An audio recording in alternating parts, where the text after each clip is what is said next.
I love my wife more than anything in this world. From the moment I first saw her, I knew my life had changed forever. I would do anything for her, always have, always will. We met during college as theater majors. It was the first day of Acting 101 when my eyes found hers. Her name was Clara. Her chocolate brown eyes sparkled with curiosity, framed by flowing dark curls. From that first moment, I couldn't look away. When we were partnered for an exercise that day, I felt like fate had smiled on me. "I'm Clara," she said with a confident yet warm tone when I approached her after class. I took her hand, kissed it lightly, and introduced myself. "James?" Clara smirked, reaching out to twirl one of my long dreadlocks around her finger, her gaze unwavering as she bit her lip. That small gesture sealed our connection. The chemistry between us was electric, undeniable. The following night, we saw A Fiddler on the Roof production. We held hands through the performance, completely absorbed in each other. Afterward, I walked her to her dorm, and from that moment on, our story unfolded like a fairy tale. We had our ups and downs, breakups, makeups, and challenges, but through it all, one thing never changed: my love for Clara. It was unshakable. After graduation, we got married and became a renowned acting duo. We were a power couple on stage, frequently cast as romantic leads opposite each other. It was easy to channel our deep love into our performances, and audiences adored us for it. Life felt perfect, until the night everything changed. After a successful performance of The Clean House, a man approached us outside the theater. There was something unsettling about him. His pale blue eyes seemed to pierce right through us, and his English accent had an eerie undertone. "Incredible performance," he said, his eyes fixated on Clara. "Thank you," Clara replied, though her grip on my hand tightened slightly.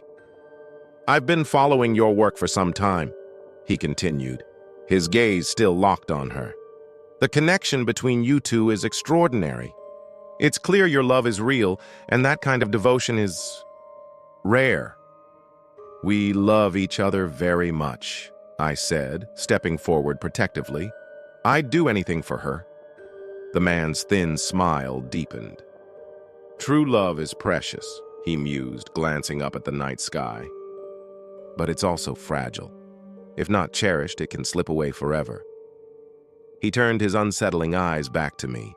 "Protected. Always." As he walked away, I called after him, "Who are you?" He stopped, turning his head slightly. "Your biggest fan," he replied, before disappearing into the night. Later that evening, Clara and I were curled up on the couch watching a movie when there was a knock at the door. Clara checked the peephole and froze. "Who is it?"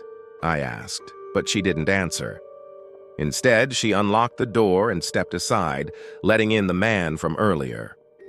"What are you doing?" I shouted, rushing to the door. The man stepped inside, his pale blue eyes gleaming as he stroked Clara's face.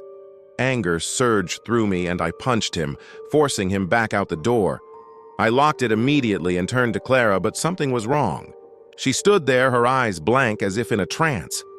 "Clara!" I shouted, shaking her. "Clara, wake up!" She didn't respond. No amount of yelling, shaking, or even splashing water in her face worked.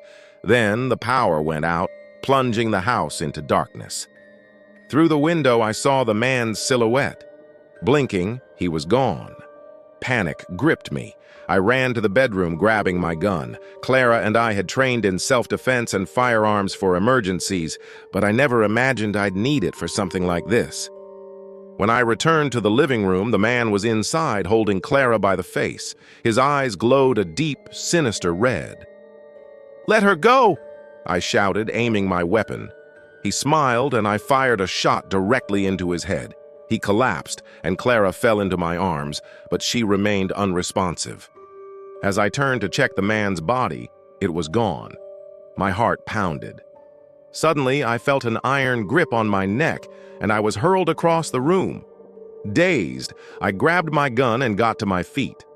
The man stood there, baring sharp, gleaming fangs as he pulled Clara close.